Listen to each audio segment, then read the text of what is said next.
Bonjour à tous les amis, bienvenue dans cette nouvelle vidéo de Vivre sainement. Aujourd'hui, on va parler de la fin de l'ordre mondialiste et du retour du vrai système américain. Vous allez voir, cette vidéo est un vrai régal rempli de très bonnes surprises. Imaginez Donald Trump qui ose dire haut et fort que l'Iran pourrait très bientôt rejoindre les accords d'Abraham et donc pacifier enfin, finalement, définitivement, tout le Moyen-Orient une fois pour toutes. Une chose est sûre, c'est que les médias du système en ont ri à pleine gorge.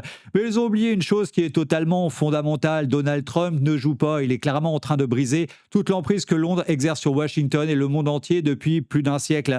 Ce qu'on va voir ensemble avec l'excellente Suzanne Kokinda, c'est toute la chronique d'un basculement qui est déjà historique. Et vous allez très vite comprendre pourquoi. C'est parti. À la fin d'un de ses messages publiés hier, le président Donald Trump a tenu des propos presque inimaginables. Je tiens à remercier tous les pays du Moyen-Orient pour leur soutien et leur coopération jusqu'à présent, qui seront encore renforcés et consolidés par leur adhésion aux nations des accords historiques d'Abraham. Et qui sait, peut-être que la République islamique d'Iran souhaiterait également s'y joindre. Ma première réaction, et probablement la vôtre aussi, a été « c'est fou ». Puis j'ai pris un peu de recul et je me suis rappelé quelque chose que je dois me répéter sans cesse. Donald Trump vit dans le futur. Alors qu'il est engagé dans le monde extrêmement difficile et concret des négociations qui à l'heure actuelle sont toujours en cours, il opère depuis un monde complètement nouveau, un monde où ce sont les réalités économiques concrètes et non les jeux géopolitiques qui déterminent les résultats.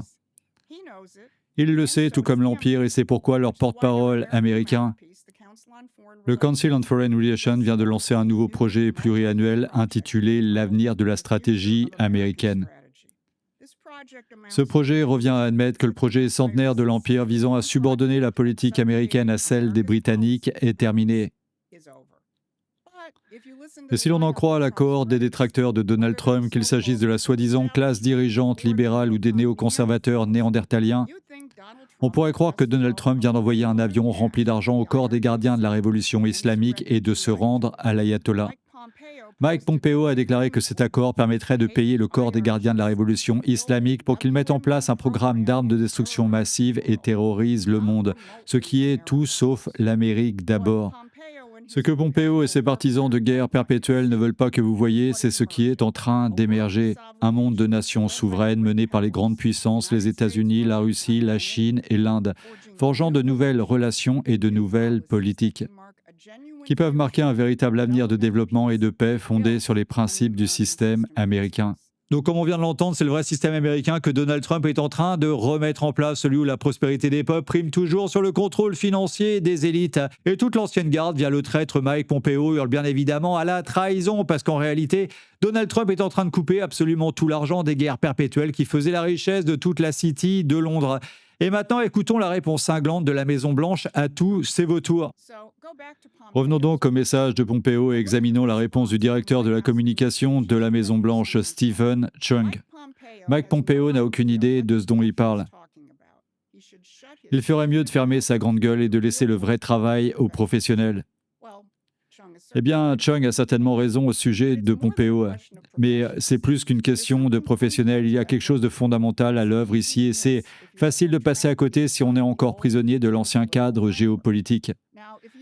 Or, si l'on regarde au-delà des rebondissements de l'opération militaire et de la diplomatie à plusieurs niveaux concernant l'Iran,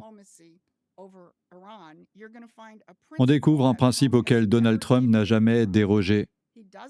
Il ne mène pas sa politique étrangère selon les règles géopolitiques impériales, selon lesquelles chaque nation est censée jouer un rôle de bonne conductrice dans le maintien de l'architecture financière mondialiste. Il s'appuie sur une définition complètement différente de la puissance dure. Tout le monde part du principe que la puissance dure désigne la force militaire et cinétique. Eh bien, nous l'avons certainement démontré lors des premières phases du conflit avec l'Iran. Mais il existe une autre forme de puissance dure, celle qui permet de remporter des victoires décisives. Revenons à la stratégie de sécurité nationale de décembre. Une phrase se détache parmi toutes les autres et elle figure dans la section qui traite de l'importance de la réindustrialisation des États-Unis pour notre sécurité nationale. Elle dit « l'avenir appartient aux créateurs, aux bâtisseurs, aux producteurs ». En d'autres termes, le monde de la production physique réelle, pas la City de Londres, pas les marchés spéculatifs, pas les marchés à terme, pas les points d'étranglement. C'est le fondement de toute la politique étrangère américaine. Et dans le conflit avec l'Iran, cela s'est déroulé avec une précision chirurgicale. Commençons donc par l'indépendance énergétique des États-Unis. Comme les États-Unis ne dépendent plus du pétrole iranien, nous avons pu mener notre stratégie sans contrainte, sans hésitation et sans vulnérabilité. Puis une fois la phase cinétique de l'opération en grande partie achevée, l'administration a complètement coupé l'approvisionnement en pétrole de l'Iran. Elle a bloqué les exportations iraniennes via le détroit d'Ormuz. Et une fois que les installations de stockage iraniennes ont été remplies, le temps a manqué, ce qui nous amène à la situation actuelle. Mais regardez aussi la récente visite en Chine pour voir cette puissance dure sous un autre angle. Marco Rubio l'a clairement exprimé lors d'une interview où CNN n'arrêtait pas d'essayer de ramener la conversation dans l'ancien cadre géopolitique. Rubio a coupé court à tout cela.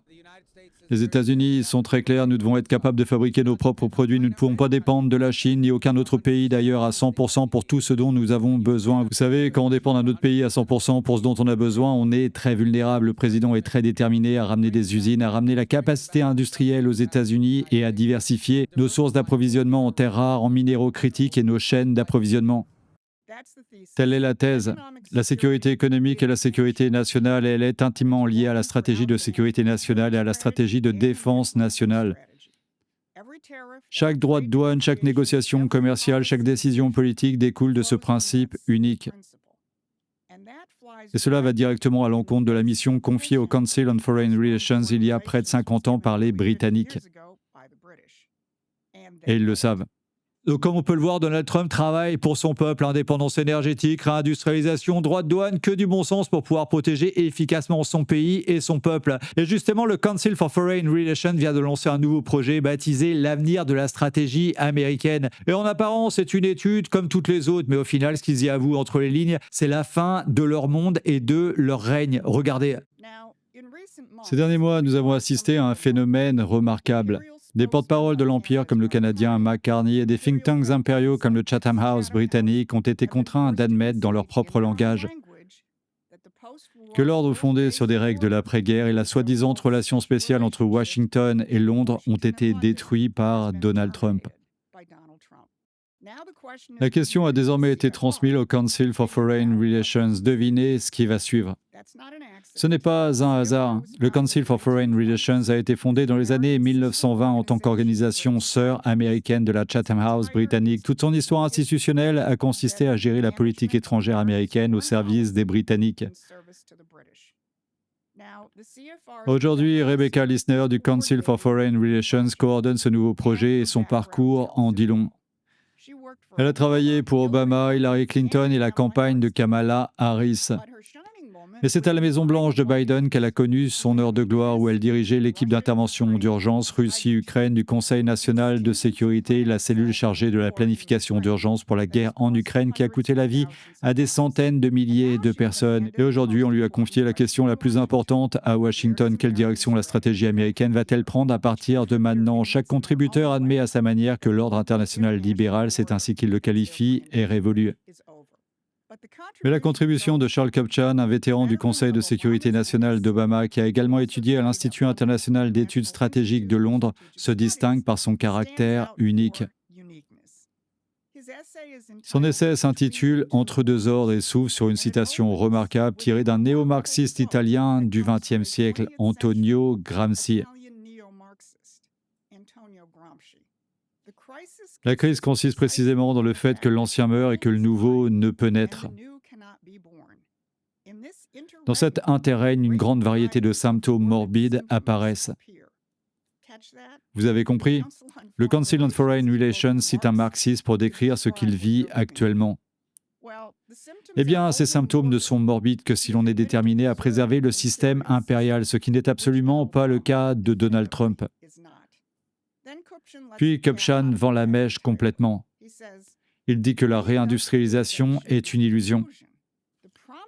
La relance promise du secteur manufacturier grâce aux droits de douane et à la politique industrielle ne permettra même pas de rapprocher de l'emploi une partie significative de la main-d'œuvre américaine. Ce n'est pas une analyse politique, c'est une prière désespérée pour que la relance industrielle de Donald Trump puisse être stoppée. Et n'oubliez pas que c'est le Council on Foreign Relations qui a écrit en 1977 que la désintégration contrôlée de l'économie mondiale est un objectif légitime.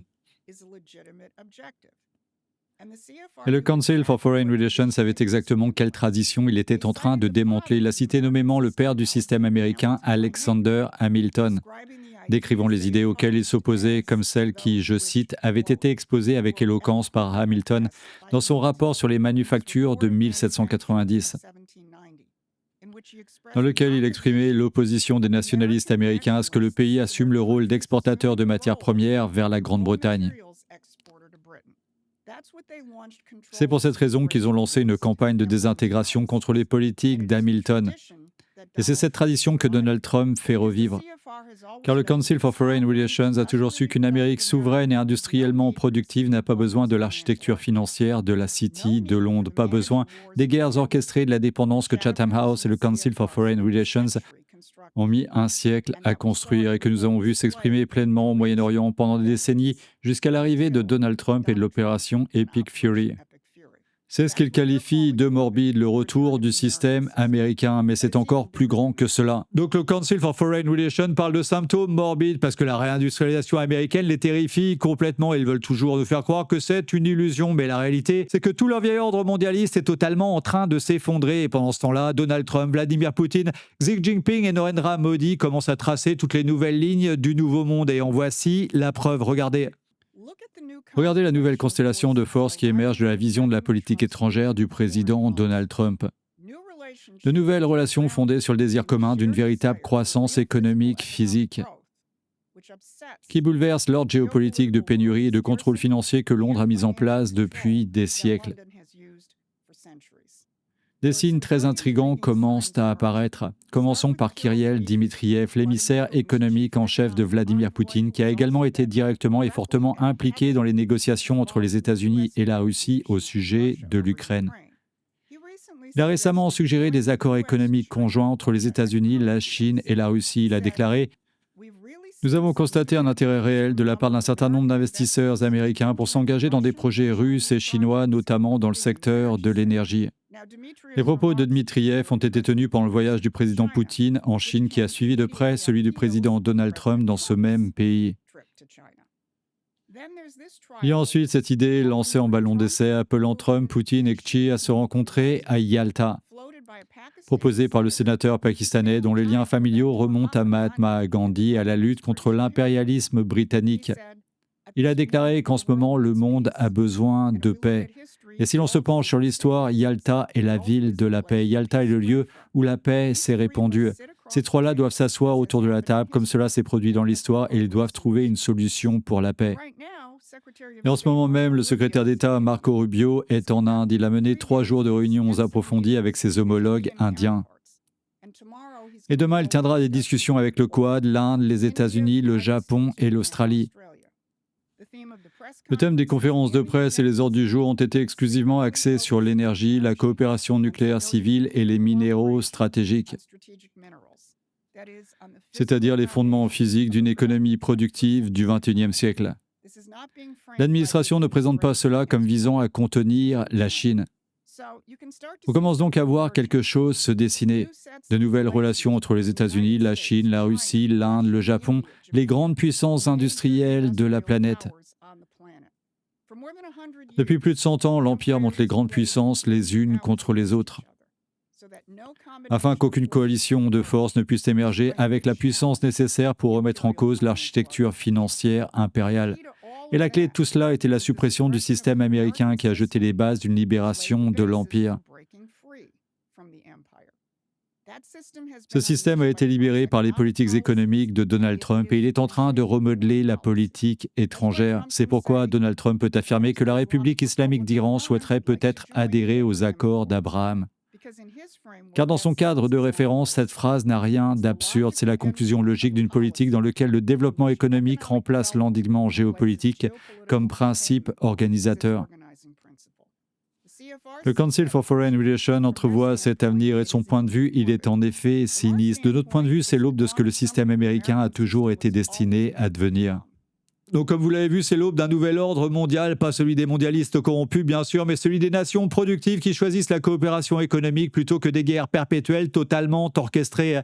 Et Donald Trump ne se contente pas uniquement de critiquer l'Empire, il le démantèle complètement en restaurant toute la capacité industrielle de l'Amérique et en tendant la main à d'anciens adversaires pour une paix réelle et durable. Et l'Iran aux accords d'Abraham, ce serait vraiment la preuve ultime que même les irréductibles peuvent rejoindre le camp de la prospérité et du bon sens. Voilà, c'est terminé pour aujourd'hui. Alors, sans aucune transition, je vais ouvrir une petite parenthèse. Si vous aimez mes vidéos, sachez que tout ce travail me prend énormément de temps et de recherche et YouTube ne me paye presque rien sur mon type de contenu. C'est donc grâce à vous, via Tipeee, que je peux toujours continuer à creuser tous ces sujets sans absolument aucune censure de ma part. Et même 1 € par mois, ça m'aide vraiment beaucoup. Ça me permet de payer tout le matériel, les logiciels et tout le temps nécessaire que je passe pour créer ces vidéos. Merci vraiment à tous ceux qui me soutiennent déjà. Vous êtes vraiment la raison pour laquelle cette chaîne peut toujours rester totalement libre et indépendante. Voilà, cette vidéo se termine. Je vous aime très très fort les amis. Ensemble, on va tous y arriver. Si vous avez tous aimé cette vidéo, partagez-la sur tous vos réseaux sociaux. Cliquez sur j'aime, la cloche et s'abonner qui sont juste en dessous. Et à très bientôt pour une prochaine capsule sur Vivre Sainement.